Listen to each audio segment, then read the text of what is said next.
YS Avinash Reddy 2 Telugu రాష్ట్రాల్లోనే కాదు భారతదేశ రాజకీయాలలో పరిచయం అక్కర్లేని నేత.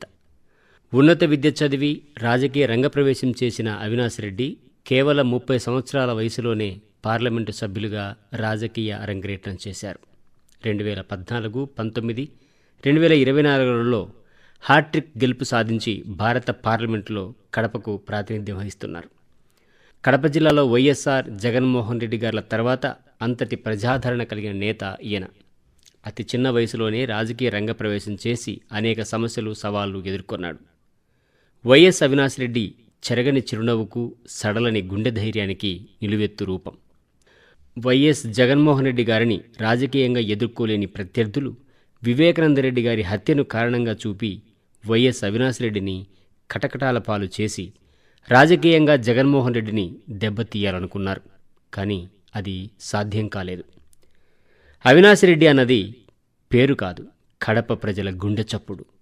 అవినాష్ అంటే వినాశనం చేయలేనిది అని అర్థం. ఆయన చిరునవ్వులో కొండంత బరువునైనా మోయగలిగే గుండె ధైర్యం, కడప ప్రజల కోటి ఆశలు దాగి ఉన్నాయి. కులమతాలకు అతీతమైన తన ప్రతి అడుగు కడప ప్రజల ప్రగతి కొరకే. తన కోసం ప్రాణాలు ఇచ్చే అభిమానులు ఆయన సొంతం. తన ఒక్క పలకరింపు కోసం, తన ఒక్క కరచాలనం కోసం, తన ఒక్క చూపు కోసం, తన ఒక్క మాట కోసం ఓ ప్రజా సైన్యమే ఆయన వెంట నడిచి వస్తుంది. ఆయనది అంతర్మదన యుద్ధం. తన చిరునవ్వులో దాగిన అలజడి, తన మౌనం వెనుక దాగిన భాష ఏ ఒక్కరికి అంతు చిక్కదు. ఆయనకు తెలిసిందల్లా ప్రజల కోసం పనిచేయడం, ప్రజల కోసం కదిలి రావడం, ప్రజల కోసం దేనినైనా ఓర్చుకోవడం. కార్యకర్తల కోసం ఎంతటి సాహసానికైనా సిద్ధపడతాడు. కార్యకర్తల కోసం ఎందాకైనా నడిచి వస్తాడు. కార్యకర్తల హృదయంలో దేవుడులా కొలువవుతాడు. అందుకే వైఎస్ అవినాష్ రెడ్డిని ఢీకొట్టడం ఎవరి తరం కాదు. ప్రజల మదిలో ఆయనను ఓడించటం, ప్రజాస్వామ్యబద్ధంగా ఆయనను గెలవడం అంత ఈజీ కాదు. నేటి రాజకీయ కురుక్షేత్రంలో ఆయన అర్జునుడు. ఆయనను ఓడించడానికి రక్త సంబంధీకులు విషం కక్కితే అమృత నవ్వులతో దిగమింగినోడు అవినాష్ రెడ్డి. ఆయన జీవితం ఎందరికో పాఠం, మరెందరికో గుణపాఠం. విశ్రాంతి ఎరుగని తన సమర పోరాటానికి ఎందరో సైనికులు. అవినాష్ రెడ్డిని టచ్ చేస్తే జగన్మోహన్ రెడ్డిని ముట్టుకున్నట్టేనని, అవినాష్ రెడ్డిని ఇబ్బంది పెడితే జగన్మోహన్ రెడ్డిని ఇరుకున పెట్టినట్టేనని, అవినాష్ రెడ్డిని ఓడిస్తే జగన్మోహన్ రెడ్డిని గెలిచినట్టేనని కుయుక్తులు పడ్డారు శత్రుమూకలు. ప్రత్యర్థి పార్టీలు ఒక్కటై వివేకానందరెడ్డి హత్యను చూపి 2024 ఎన్నికల్లో సాక్షాత్తు వైఎస్ రాజశేఖరరెడ్డి తనయ షర్మిలారెడ్డిని రాజకీయ ములాఖతులో భాగంగా కడప పార్లమెంటుకు పోటీ చేయించారు. కడప ప్రజల గుండె లోతుల్లో వైఎస్ రాజశేఖరరెడ్డి, వైఎస్ జగన్మోహన్ రెడ్డి గార్లతో పాటు నిండిపోయిన వైఎస్ అవినాష్ రెడ్డిని కడపలో ఓడించటం అంత ఆషామాషీ కాదని తెలిసి షర్మిల, సునీతమ్మలు కొంగుజాసి ఓట్లు అడిగి అవినాష్ రెడ్డిని దోచిగా చూపి గెలవాలనుకున్నారు. కానీ అందులో 1% కూడా సఫలీకృతం కాలేకపోయారు. ఎందుకంటే అవినాష్ రెడ్డి ఒక పులివెందుల్లోనే కాకుండా కడప, జమ్మలమడుగు, మైదుకూరు, బద్వేలు, ప్రొద్దుటూరు, కమలాపురం అన్ని నియోజకవర్గాలలో స్థానిక శాసనసభ్యుల కంటే ఎక్కువ క్రేజున్న లీడర్. నాయకత్వం వైఎస్ ఫ్యామిలీలో ఉంటుందనడానికి ప్రత్యక్ష నిదర్శనం వైఎస్ అవినాష్ రెడ్డి. వయసు 4 పదులు దాటాయి. అందులో 1.5 దశాబ్ద కాలంగా రాజకీయంలోనే కొనసాగుతున్నాడు.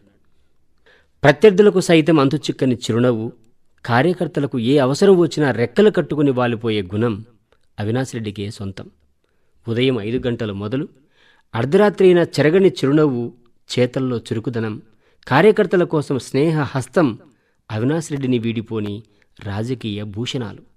అచ్చంగా 6 అడుగుల పైన ఉన్న అరుదైన ప్రజాకిరణం అవినాష్ రెడ్డి. ఒక్క పులివెందులలోనే కాకుండా కడప జిల్లాలో అవినాష్ రెడ్డి వల్ల లబ్ధి పొందిన వేల మంది కార్యకర్తలు, లక్షల మంది ప్రజలు ఉన్నారంటే అతిశయోక్తి కాదు. గుడికైనా, మసీదుకైనా, చర్చికైనా నిర్మాణానికి అందించిన సాయానికి లెక్కే లేదు. ఆదరణ లేని పేదలకు అవినాష్ రెడ్డి చేసే మేలుకు అంతే లేదు. ఆపదలో ఉన్నానని చిన్న మెసేజ్ పంపినా, అవసరం ఉందని తన ఇంటి దరి చేరినా తమ తరభేదం లేకుండా వారికి సాయం చేసే మనసున్న నాయకుడు వైఎస్ అవినాష్ రెడ్డి. కడప జిల్లాలో సాయం కోసం అవినాష్ రెడ్డి ఇంటి తలుపు తట్టి రిక్త హస్తాలతో వెనుదిరిగిన ఒక్క మనిషి లేడంటే ఆశ్చర్యం లేదు. రాజకీయంగా అవినాష్ రెడ్డిని ఎదుర్కోలేని ప్రత్యర్థి పార్టీలు సోషల్ మీడియా వేదికగా ఆయన వ్యక్తిత్వ హననానికి పాల్పడ్డారు. అయినప్పటికీ అదిరిందే లేదు, బెదిరిందే లేదు, ప్రత్యర్థులకు వెన్ను చూపిందే లేదు, ప్రజా బాట నుండి తప్పుకున్నది అసలే లేదు. వివేకానందరెడ్డి హత్య విషయంలో తన అక్కలు నిందివేస్తే ఒక్క మాట తులనాడి మాట్లాడింది లేదు. That is Avinash Reddy. ఒంటి చేత్తో కడప జిల్లా రాజకీయాలను నడుపుతున్నాడు.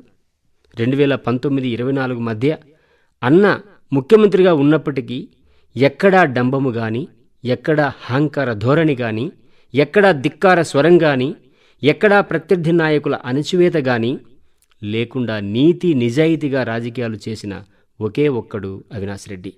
అధికారంలో ఉన్నా, అధికారంలో లేకపోయినా అధికారుల పట్ల గౌరవంతో నడుచుకునే సిసలైన ప్రజానేత అవినాష్ రెడ్డి. పులివెందులలో వైఎస్ కుటుంబానికి 2.5 దశాబ్దాలుగా రాజకీయ ప్రత్యర్థిగా ఉన్న సతీష్ రెడ్డిని వైఎస్ఆర్ కాంగ్రెస్ పార్టీలోకి ఆహ్వానించడం వైఎస్ అవినాష్ రెడ్డి రాజనీతిజ్ఞతకు, రాజకీయ చతురతకు నిదర్శనం. ప్రత్యర్థి మనసును సైతం గెలిపించుకొని వారితో కలిసి రాజకీయం చేయగలిగిన అపర రాజకీయ చాణక్యుడు వైఎస్ అవినాష్ రెడ్డి. రాజకీయ సమావేశాల్లోనైనా, మీడియా సమావేశంలోనైనా వైఎస్ అవినాష్ రెడ్డి ఒక్క మాట కూడా ఆవేశంగా గాని, అనాలోచితంగా గాని మాట్లాడింది లేదు.